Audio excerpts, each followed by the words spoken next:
Vince, after those nasty snowstorms we had, you'll see a lot of pothole patching and just general road maintenance. But take a look at this. Vince, police say no criminal laws broken so far, but the case still sits on the state's attorney's desk. Communities along the Illinois River banding together in a battle against time and Mother Nature, saying they're expecting at least more than $100,000. But of course, they have to wait for that state and federal funding to come in, and they can't get that until they assess everything, any potential damage that they might be experiencing. Down, we have an assembly line of emergency sandbaggers here in Naples, trying to make sure that the levee you see just over my shoulder still holds strong. This funeral started about an hour ago, and you can see behind me is just starting to wrap up. You can see there are several firefighters here that have lined the outside of the church, and you can also see the fire trucks here are getting into a line. The procession just about to begin. That's where the blaze broke out.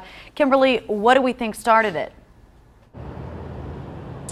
Well, we don't know as of yet, and investigators say it could be days until we do. Meanwhile, people who live and work in this building that you see behind me are left with charred memories and broken hearts. Well, Vince, it's an odd feeling to walk down the sidewalk here in this Enos Park neighborhood where if you look one way, you see beautiful Lincoln-era homes that are pretty nicely kept. But if you just turn your head, you'll see other homes like this that are empty, falling apart, and now burned. Waving rainbow flags like the ones you see just over my shoulder there, here to celebrate. But this is also a pre-celebration, as these folks are hoping the right to marry will soon be extended to everyone here in Illinois. Kenosha is one of few communities that still has sandbags cushioning their levee. It's also one of few communities affected by record-level flooding, where homeowners aren't eligible for federal assistance. Area of Lake Springfield, you can see more than a dozen rotting fish crowding the shoreline, and it stinks.